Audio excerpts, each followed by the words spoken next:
Gloria a Dios. Dios les bendiga, amados. Dios es bueno y su misericordia es para siempre. Amén. Y su verdad, dice la palabra, que es de generación en generación. Yo quiero pedirle que me acompañe a orar antes de compartir la palabra. Ahí donde está, pidámosle al Señor que nos dé revelación esta noche. Padre, venimos delante de ti, Señor, una vez más, suplicando tu gracia, tu misericordia, echando mano, Señor, del poder que hay en el acuerdo, Señor. Tú dijiste que si dos se ponen de acuerdo en la tierra acerca de algo que van a pedir, tú lo vas a hacer, Señor. Y ahora nos ponemos de acuerdo con mis hermanos y te pedimos, Señor, que esta noche tu poder descienda sobre nosotros, Señor. Que haya esta noche abundancia de revelación, Señor. Que tu pueblo esta noche, así como ha descendido la lluvia, así descienda tu palabra, Señor. Y así como la lluvia hace germinar la tierra y no regresa allá arriba sin que cumpla su propósito, así como lo dice Isaías, así será tu palabra, Señor. Cumplirá el propósito para el cual tú la enviaste.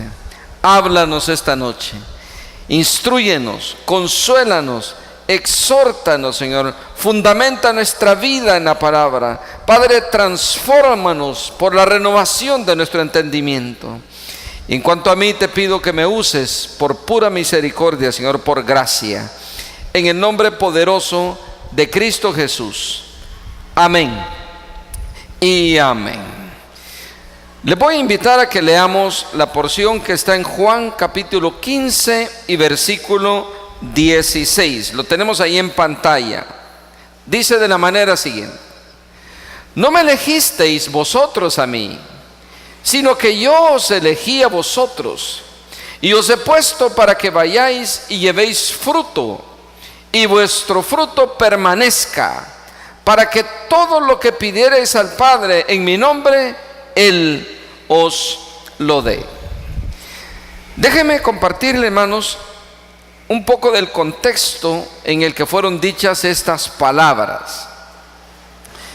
El capítulo 13, o más bien los capítulos 13, 14, 15, 16 y 17 del Evangelio de Juan, ocurrieron todos esos capítulos una misma noche. El capítulo 13, si ustedes se fijan, es precisamente la cena pascual, es decir, era la última cena, era la cena de la Pascua. Según lo establecía la ley, lo podemos ver en el libro de Éxodo, según la ley lo establecía, el 14 de Nisán, a la caída del sol, todo judío debía comer cordero sazonado con hierbas amargas y debía ceñirse los lomos, era la cintura, ¿verdad? Ceñirse los lomos y comerlo como si fueran de viaje, porque eso tenía un simbolismo, era para recordar que habían sido esclavos en la tierra de Egipto. Este año en que Jesús comió esa cena con los discípulos, la cena pascual, Él, por cierto, les dice: cuánto he deseado comer con vosotros esta Pascua antes que padezca. Él había anhelado ese momento de la caída del sol, donde sonaban trompetas y donde el comercio se paralizaba, con excepción de los que vendían comida cerca del templo. Jesús se reunió con sus discípulos esa noche en el aposento alto. Así lo dice el capítulo 13, era un aposento alto. Él, por cierto, era una casa prestada. Por cierto, él le había dicho a los discípulos: vayan a la ciudad y van a encontrar un hombre con un cántaro, sigan al hombre del cántaro y díganle que digo yo que prepare un aposento alto para comer la Pascua con mis discípulos. Y así fue. El dueño de la casa no estuvo presente, por cierto. La costumbre era que cuando llegaban los invitados, una norma de cortesía era lavarles los pies, era atenderlos en la mesa. Pero los discípulos tenían una discusión entre ellos. Por tiempo no vamos a ir viendo los detalles, pero usted lo puede ver, si no en el Evangelio de Juan, lo puede ver en los sinópticos también, Marcos, Mateo y Lucas. Pero dice que ellos tenían una discusión muy grande, lo dice el capítulo 26 de Mateo. Una discusión muy grande, y la discusión que ellos tenían era quién de ellos era el mayor. ¿Quién era el mayor de ellos? Y no estaban hablando de edades. ¿Quién era el mayor en jerarquía? Y con ese pensamiento en mente, difícilmente alguno de ellos iba a asumir la responsabilidad del anfitrión, puesto que el anfitrión no estuvo presente. Alguien, y generalmente ese alguien era el de menor rango, alguien debió asumir la responsabilidad de lavar los pies. Pero ¿cómo iban a lavar los pies ellos de sus hermanos si el pleito que tenían era quién era el mayor? Lucas registra un detalle interesante. Dice que la mamá de Jacobo y de Juan se le acercó a Jesús y le dijo: mira, como vos has dicho que te vas a morir, ¿verdad? Que te vas a ir al cielo y que vas a regresar. Te quiero pedir un favor, que cuando vengas en tu reino, mis hijos, uno se siente a la derecha tuya y el otro a la izquierda. Mire, parece que en su mente estaba bien penetrada la idea de quién era el mayor. Así que nadie tomó la iniciativa de lavar los pies. Y el capítulo 13 comienza diciendo que Jesús, sabiendo tres cosas: sabiendo que había llegado la hora de pasar de este mundo al Padre. Lo segundo, dice, sabiendo que había de heredar todas las cosas, es decir, Él era el heredero de todo el universo, Él era el Señor de todo el universo. Pero también dice una tercera cosa que sabía: que uno de ellos le iba a entregar. Se levantó de la mesa, se quitó su manto. Todos esos detalles los narra Juan. Se quitó su manto, dice que después tomó una toalla, la ciñó en sus lomos, como lo hubiera hecho cualquier esclavo. Tomó un lebrillo, lo llenó de agua y lo colocó a la par de los pies de sus discípulos y comenzó a lavarles los pies. Esa noche fue una noche en la que pasaron cosas muy interesantes y muy impresionantes. Una de ellas es que Jesús rompe ahí un esquema. Juan no nos da los detalles, pero Lucas 22 dice que Jesús les dijo: miren, los reyes de la tierra se enseñorean de los hombres, y el menor sirve al mayor, mas entre vosotros no será así, sino que el que quiera ser grande debe servir a los demás. Y comenzó a lavar los pies, incluyendo los de Judas. Él sabía que Él era el Señor del universo, el heredero de todo, y eso no le dio problema para lavarle los pies. Mire, los seres humanos somos al revés, hermano. Un medio, perdón la palabra que voy a usar, que es muy salvadoreña, un medio huesito nos han dado, ya nos creemos, ¿verdad? Muy importante, ¿verdad? ¿Cómo le voy a lavar yo los pies? Ya para hablar conmigo tienen que pasar varios filtros, porque yo soy una persona demasiado importante para atender a la gente. Así somos, ¿no? Pero ahí tiene al Rey de Reyes, al Señor de Señores, tal como lo dice Pablo a los filipenses. Dice que haya pues en vosotros ese mismo sentir que hubo también en Cristo Jesús, el cual, siendo en forma de Dios, no estimó el ser igual a Dios como cosa que aferrarse, sino que se despojó a sí mismo, tomando forma de siervo, hecho semejante a los hijos de los hombres, y estando en la condición de hombre, se humilló hasta la muerte y muerte de cruz. Por eso dice, por eso Dios le dio un nombre que es por encima de todo nombre, para que en el nombre de Jesús se doble toda rodilla de los que están arriba en el cielo y en la tierra y debajo de la tierra, y toda lengua confiese que Jesucristo es Señor, para gloria de Dios Padre. Mire qué tremendo, hermano.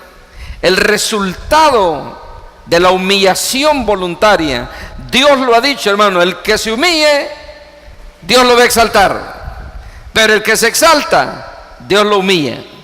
Antes de la caída, dice el libro de Proverbios, antes de la caída viene la altivez de espíritu.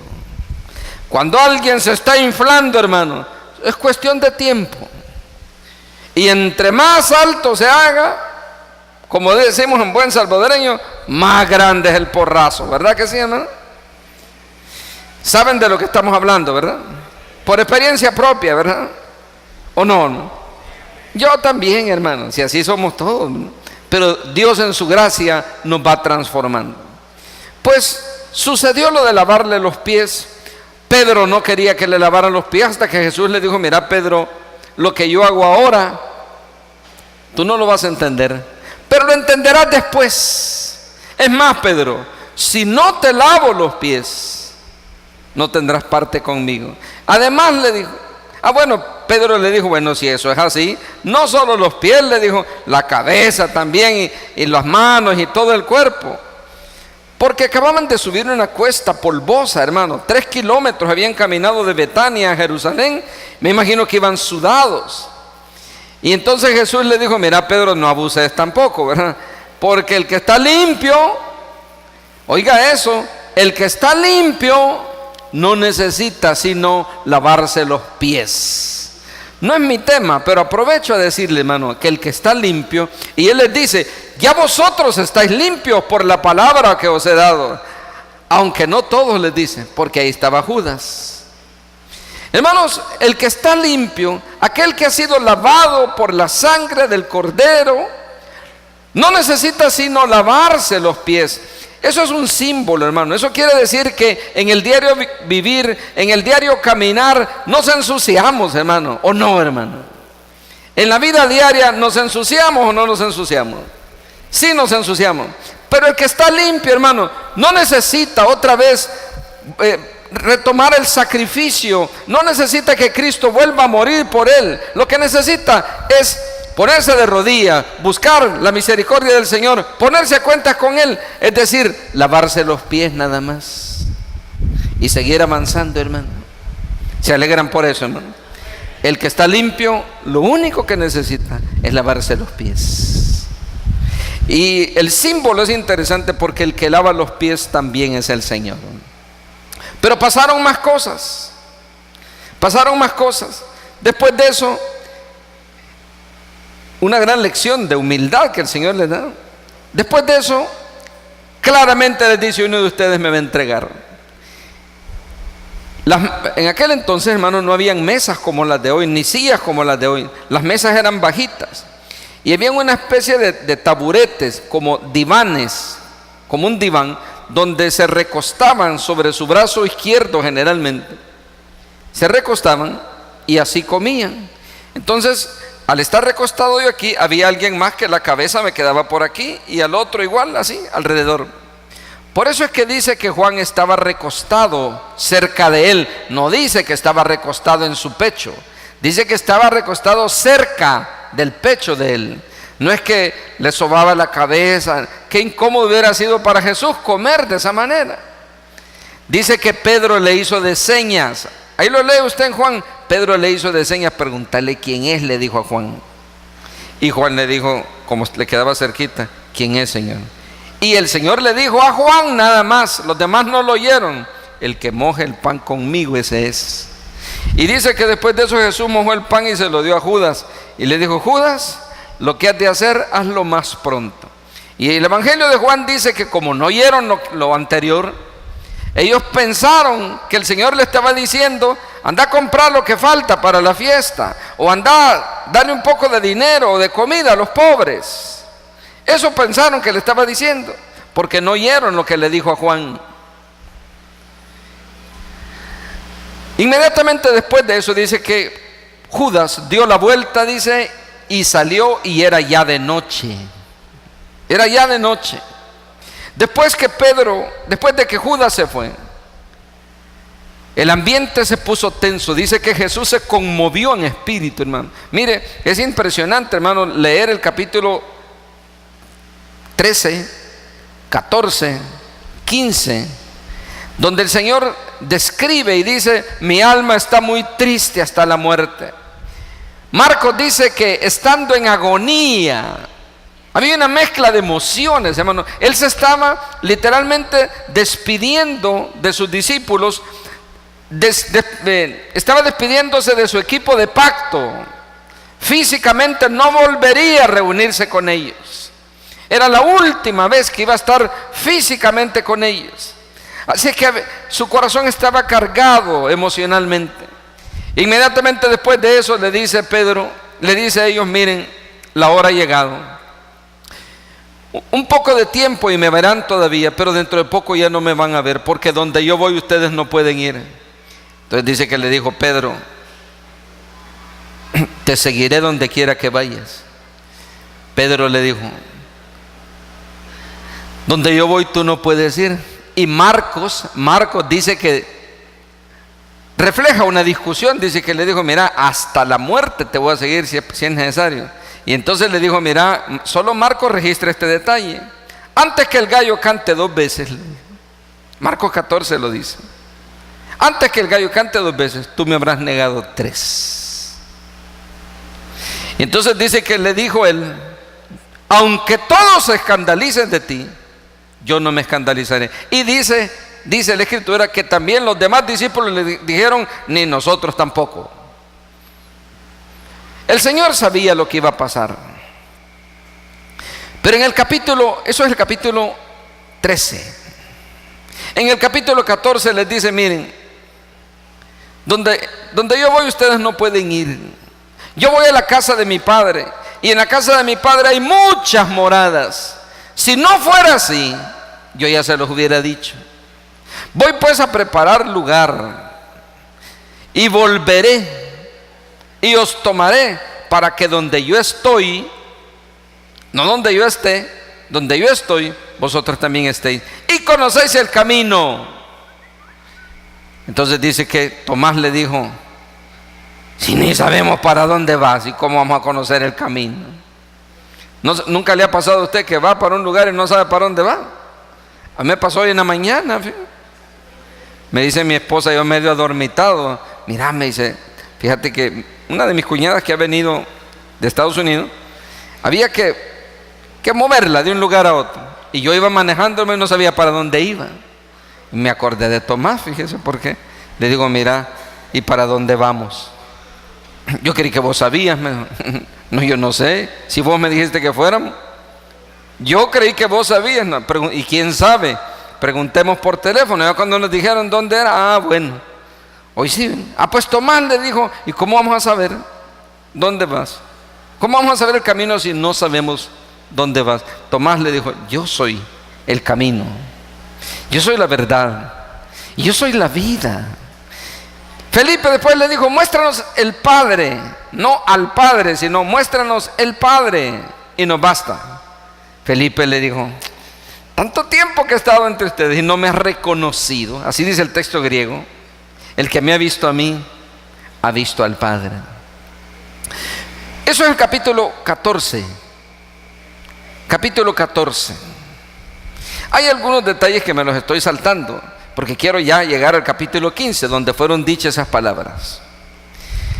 La cena había terminado, pero Jesús estaba dándole los últimos consejos a sus discípulos. Estaba recordándoles algunas enseñanzas esenciales para la vida. ¿Por qué? Porque Él se tenía que despedir esa noche de ellos. Al siguiente día Él iba a estar crucificado. Y Él no se volvería a reunir con ellos como equipo de pacto, no se volvería a reunir con ellos, sino hasta que regrese en su reino. Y entonces Él les dice, siempre en el capítulo 14, les conviene que me vaya.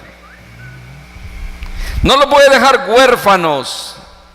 Mire, solo los padres pueden dejar huérfanos. Los hermanos no pueden dejar huérfanos. Así que Jesús está adoptando el papel de padre, porque Él les ha dicho: el que me ha visto a mí, ha visto al Padre. Inmediatamente después les dice: no lo puede dejar huérfanos. Les voy a enviar otro consolador.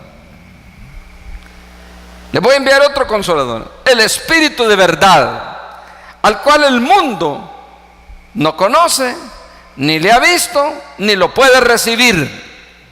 Pero vosotros le habéis visto, vosotros le conocéis, porque está con vosotros y estará eternamente con vosotros, para siempre. Termina el capítulo 14 y Jesús cambia de tema. En el capítulo 15, me imagino que debió haber habido algún tiempo de silencio, de reflexión. No lo dice la Escritura, pero Jesús cambia de tema, hermano.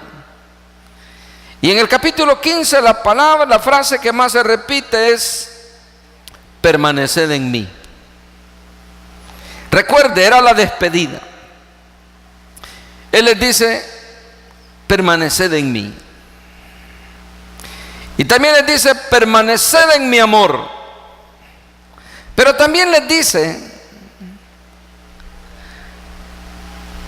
si mis palabras permanecen en vosotros, si ustedes permanecen en mí y mis palabras permanecen en ustedes, van a llevar mucho fruto. El tema de llevar fruto era un tema tan importante para Jesús,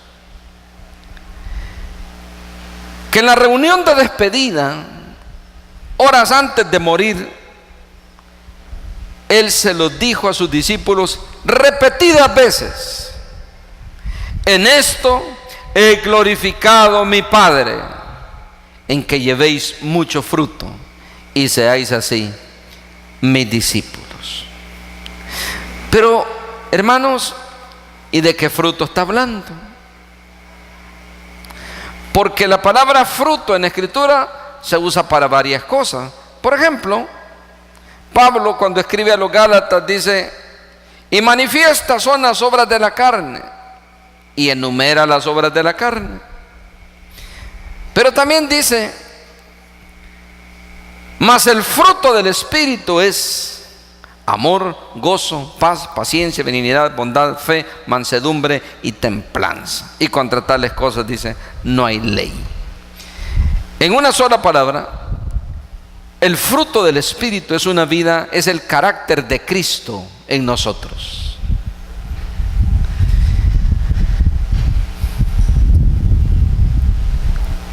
Tal vez estamos más acostumbrados a relacionar el fruto con el hecho de evangelizar personas. Probablemente así lo hemos aprendido, así lo hemos oído por mucho tiempo. Pero, hermanos, el añadir personas al cuerpo de Cristo es una función del Espíritu Santo. Es una función de Dios mismo. En Juan capítulo 6, Él les dijo a través de Jesús, le dijo a los discípulos: ninguno puede venir a mí si mi Padre no le trajere. De manera, hermanos, que lo más probable es que cuando el Señor está hablando de fruto, está hablando, hermanos, del carácter de Cristo en la vida de nosotros. Por supuesto que en el capítulo 4 de Juan, cuando Jesús habla con la samaritana, Él también les dice a los discípulos: miren los campos, ya están blancos los campos, ya están listos para la siega. Porque el fruto también, hermanos, es la cosecha de almas. Yo no estoy diciendo que no es, pero esa noche, o a lo mejor Jesús estaba hablando de las dos cosas, de las dos cosas. Pero creo yo, hermanos, que principalmente el fruto del que el Señor habla es nuestra vida transformada. Y por supuesto que hay una parte humana en eso, hermano. Hay una parte humana. El Señor les acaba de dar un mandamiento nuevo y se lo repite en el capítulo 15. Este es mi mandamiento, les dice, que os améis los unos a los otros como yo os he amado. Por esto sabrá el mundo que sois mis discípulos, si tuvieseis amor los unos con los otros. Así que la noche de la última cena fue una noche, hermanos, para ultimar detalles, para recordar las cosas más importantes. Todo es importante, todo lo que el Señor dice es importante, pero esa noche Él les recordó las cosas que son esenciales, como por ejemplo, hermanos, la humildad. Cuando le lavó los pies, Él les dijo: miren, si vosotros me llamáis, les dijo, Maestro y Señor, y decid bien porque lo soy.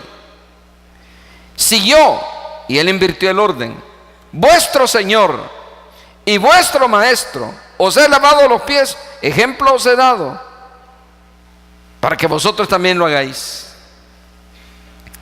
Esa noche era esencial recordar la humildad, recordar el servicio al prójimo.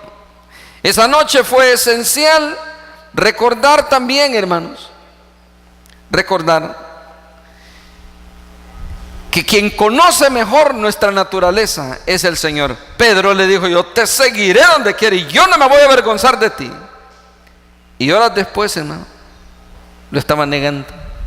Lo que significa, hermano, que nadie nos conoce mejor, ni nosotros mismos, como Jesús. Nadie nos conoce mejor.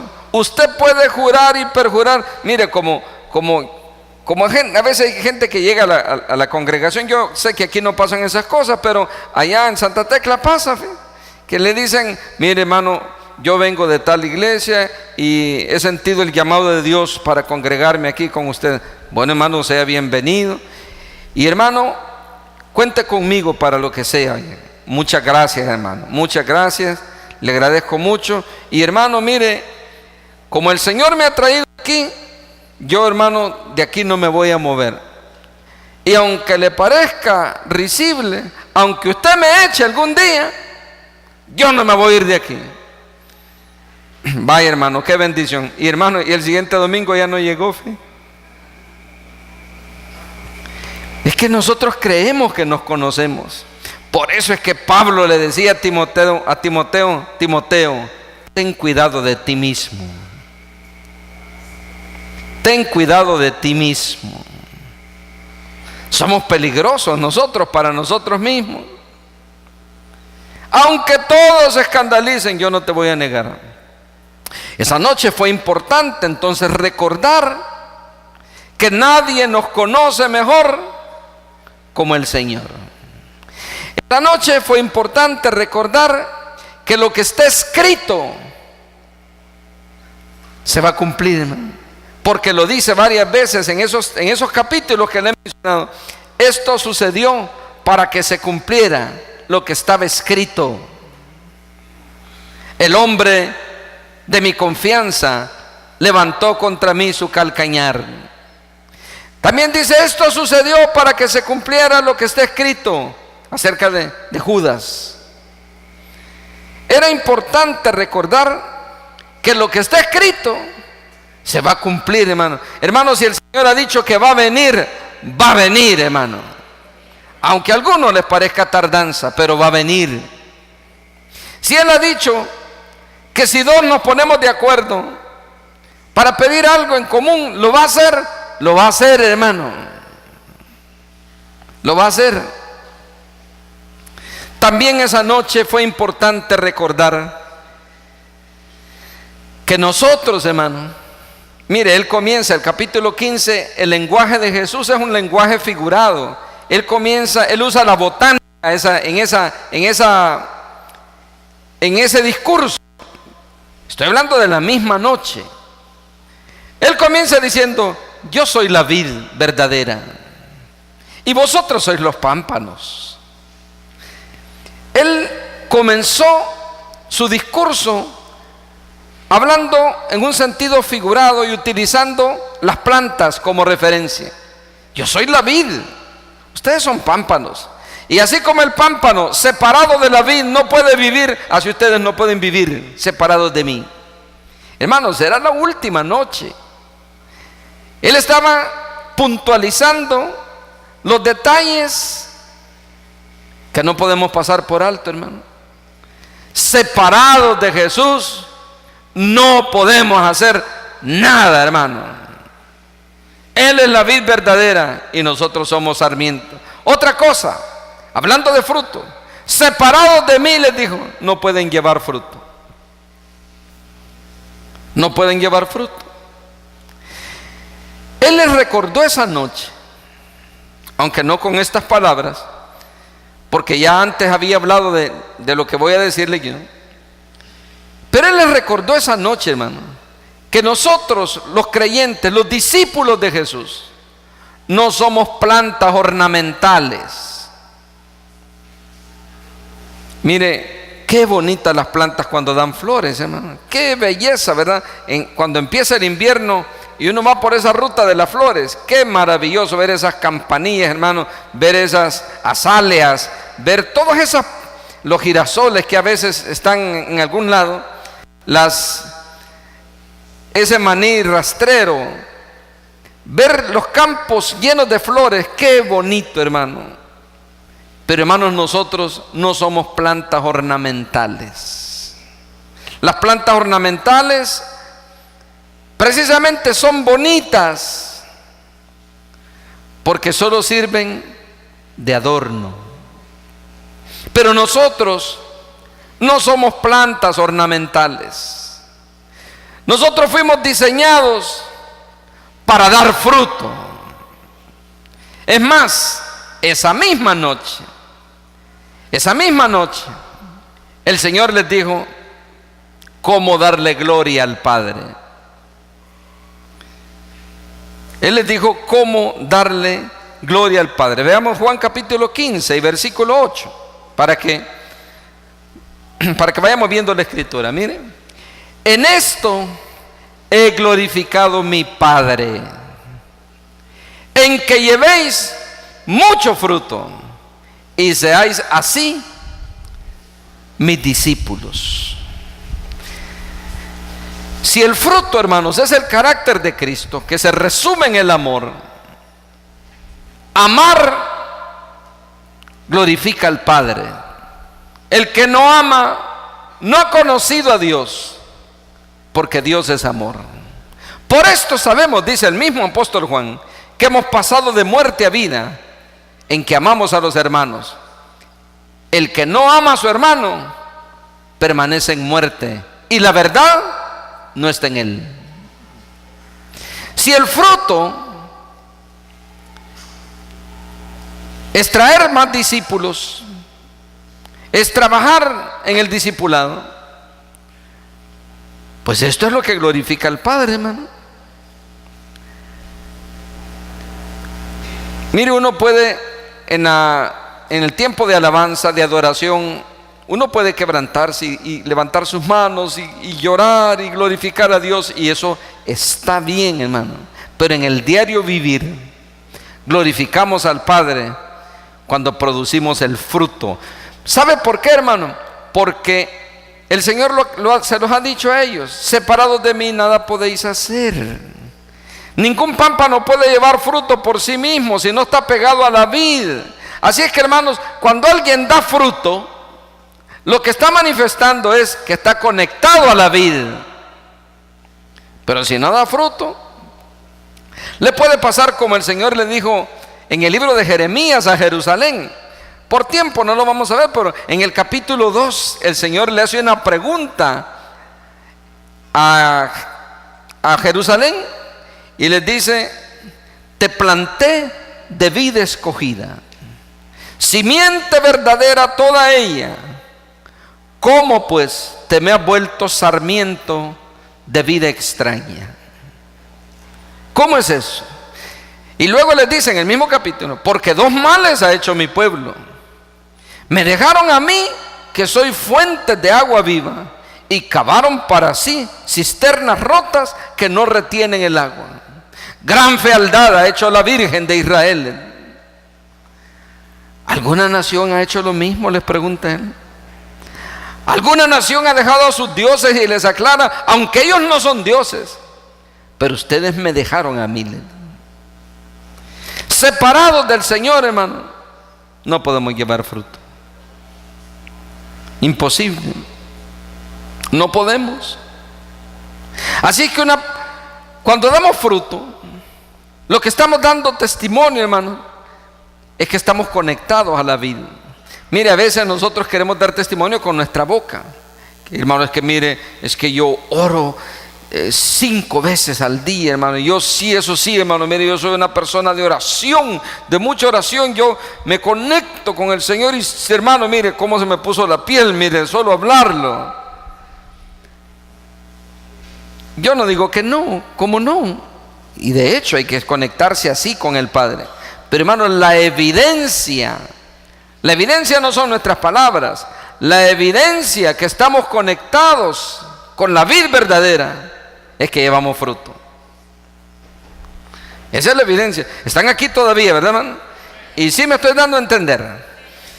Quiero decirles que el fruto también tiene tiempo, hermano. Hay un salmo que usted conoce. Veamos el Salmo 1, el versículo 3, puntualmente. Usted conoce ese salmo. Usted sabe que el salmo comienza diciendo: bienaventurado el varón que no anduvo en consejo de malos, ni estuvo en camino de pecadores, ni en silla de escarnecedores se ha sentado, sino que en la ley de Jehová está su delicia, y en su ley medita de día y de noche. Versículo 3 dice: será como árbol plantado junto a corrientes de agua, que da su fruto en su tiempo. Hermanos, los frutos tienen tiempo. Que da su fruto en su tiempo, y su hoja no cae, y todo lo que hace, note que no dice prospera.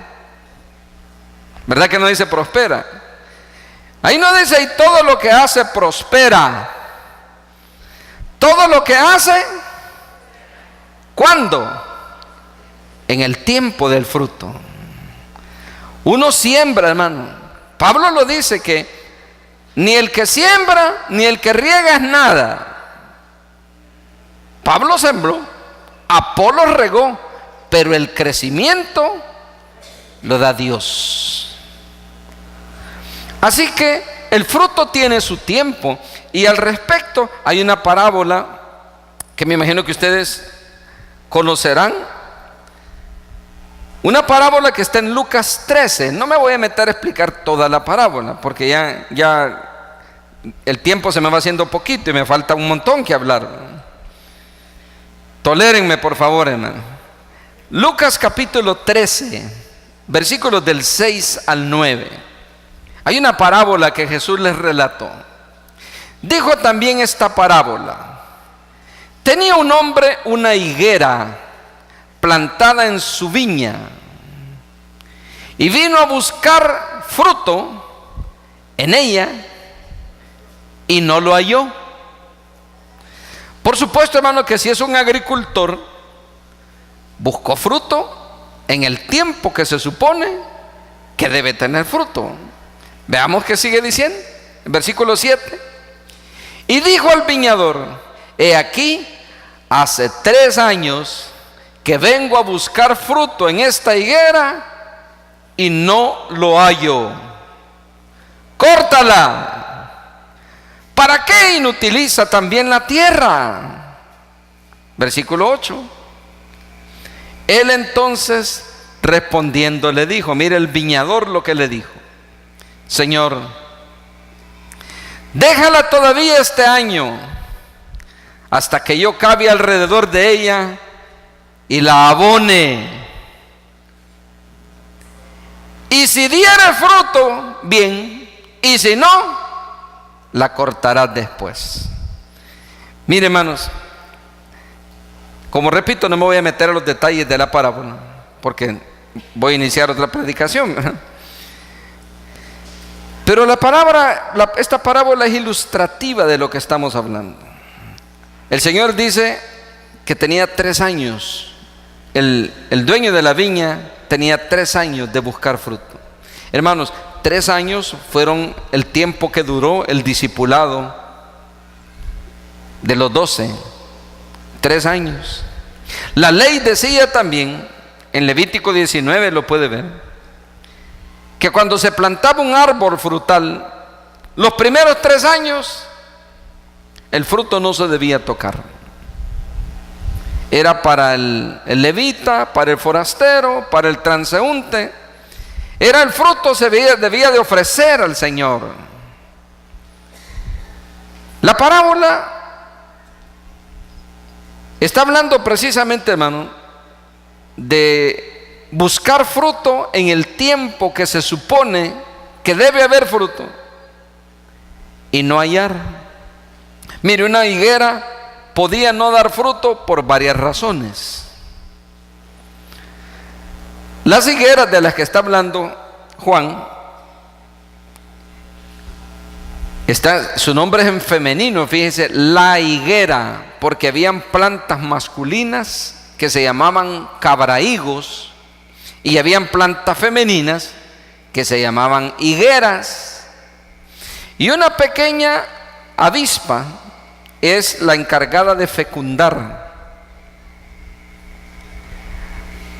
Una razón por la que no podía dar fruto era tal vez porque había mucha neblina y las avispas, por el frío o por la poca visibilidad, no podían hacer su trabajo de fermentación, de fecundación. Fermentación, a ver qué estoy pensando, ¿no?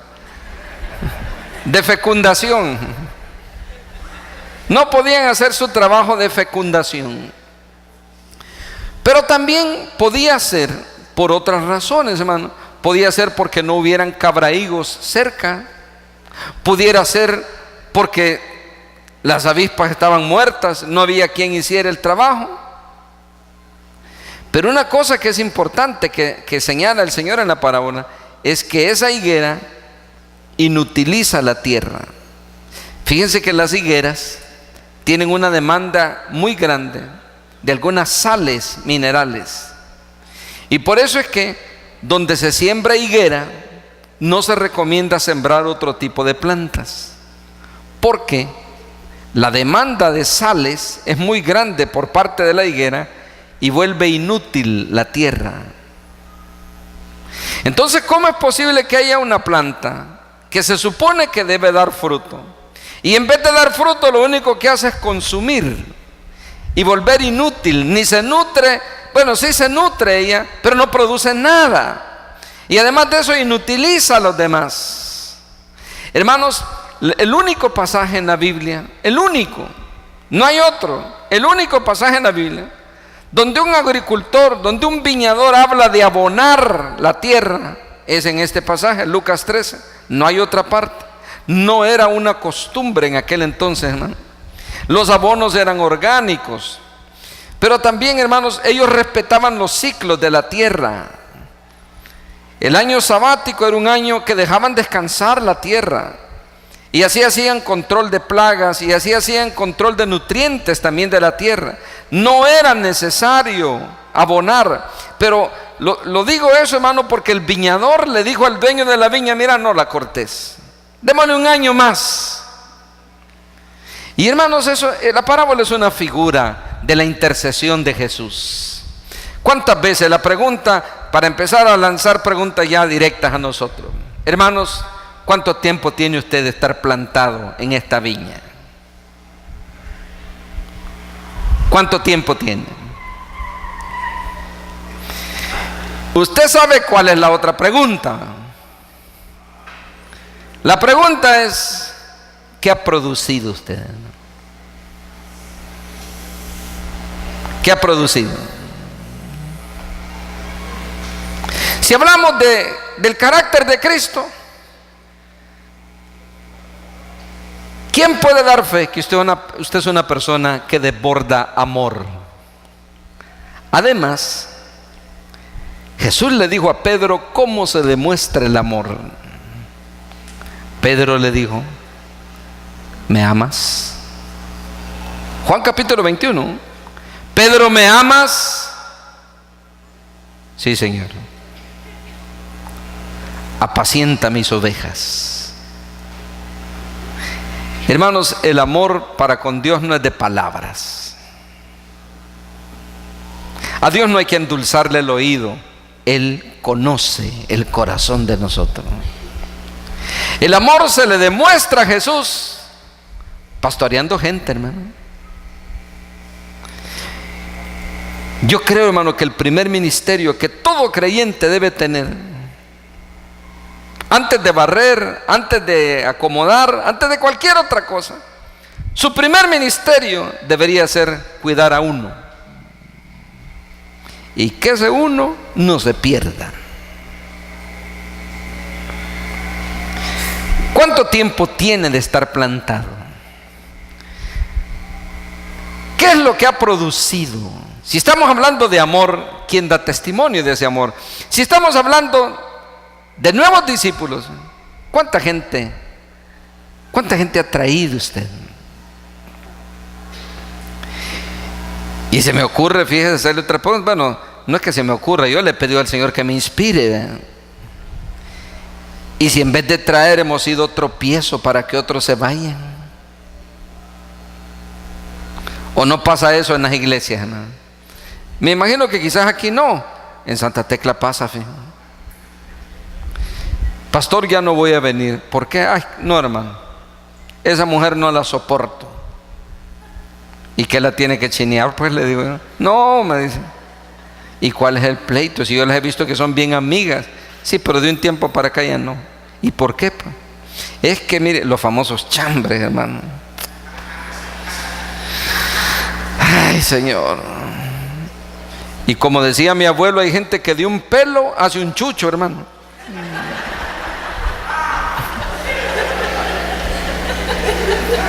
Si cuando uno indaga, así es la cosita, así es el problemita, ¿no? Y por eso están enemistados, ya con la cabeza agachada. No me pídale perdón. Sí, perdón, hermano. Y solo así le voy a decir, ya, llorar las dos, ¿verdad? Usted sabe cómo la ama, pero ya suéltense, pues ya estuvo, ¿verdad? Hermanos, ¿y qué es lo que hemos producido, pues? Hoy le voy a hacer otra pregunta. Me imagino que el dueño de la viña más de alguna vez se ha acercado a usted a buscarle frutos. Estoy hablando que el Señor ha llegado en la intimidad a su vida y el Señor le ha hecho a usted sentir la necesidad de producir algo, ¿o no, hermano? ¿O no ha inquietado su corazón para servir? ¿O no ha inquietado el Señor su corazón para traer a otros? ¿O no ha inquietado al Señor su corazón para amar al prójimo? Estoy seguro que sí, hermano. Pero fíjense cómo es el Señor, el dueño de el viñador. No es el dueño, sino el enviado, que en este caso el enviado es el Señor. Y le dice al dueño de la viña, mira, Señor, le dijo, démosle una oportunidad. ¿Sabe por qué? Porque Él no quiere que la gente se pierda, hermano. Se van a perder los que se van a perder, pues, pero los que no se van a perder, Él no quiere que se pierdan. Démosle todavía un año más. Démosle un año más. Es más, voy a hacer algo que no se acostumbra a hacer aquí. La voy a abonar. Y el Señor le manda palabra y le manda palabra y le manda palabra y le pone gente a la par que le anima y le pone gente que el Señor abre oportunidades para que usted vaya a la escuela de la vida abundante, para que se involucre en un equipo de pacto. El Señor poniéndole abono. Pasa el año y ni así. Y ni así, hermano. Y entonces dice, y si diere fruto, bien. Y si no, dice, córtala. Ya se hizo más allá de lo que habitualmente se hace. Ninguna persona va a poder decir, hermano, el día del juicio, que no escuchó, que no tuvo oportunidad de escuchar. Pero también el Señor le dijo al profeta Ezequiel: cuando yo dijera al impío, de cierto morirás, y tú no le amonestares, ni le hablares, para que el impío sea percibido de su mal camino y cambie. El impío morirá por su maldad, pero su sangre te mandaré de tu mano. ¿Sabe por qué, hermanos? Porque nosotros no sabemos quiénes son los escogidos. El único que sabe es el Señor, hermano. Su obligación y la mía es hablarle a todos. Es hablarle a todos. Quiero finalizar siempre mostrándoles en Juan capítulo 15 y versículo 5 qué se necesita para llevar fruto. Él les dice: yo soy la vid, vosotros los pámpanos. El que permanece en mí y yo en él, este lleva mucho fruto, porque separados de mí nada podéis hacer. La clave, hermano, Jesús, recuerde, era la última cena, eran los últimos tips, eran las últimas recordatorios antes de separarse físicamente. Él les dice: recuerden, separados de mí nada pueden hacer. Dar fruto glorifica al Padre, y para dar fruto lo único que tienen que hacer es permanecer en mí y que yo permanezca en ustedes. Hermanos, si la vid, si el pámpano está conectado a la vid, indefectiblemente va a dar fruto. En Mateo dice que cuando Juan el Bautista estaba predicando en el Jordán, esos detalles no los dice Juan, por ejemplo, no los dicen otros, pero Mateo sí lo dice. Él les dijo: ya el hacha está puesta en la raíz. Las versiones antiguas decían: ya la segur, porque la segur era una especie de guadaña para la siega. Ya la segur está puesta a la raíz, y todo árbol que no dé fruto será cortado y echado al fuego. Hermanos, yo no estoy diciendo que la salvación se pierde, estoy diciendo que el que está conectado a la vida indefectiblemente debe dar fruto. Si no, quizás no está conectado. Separados de mí nada podéis hacer. Vamos a orar.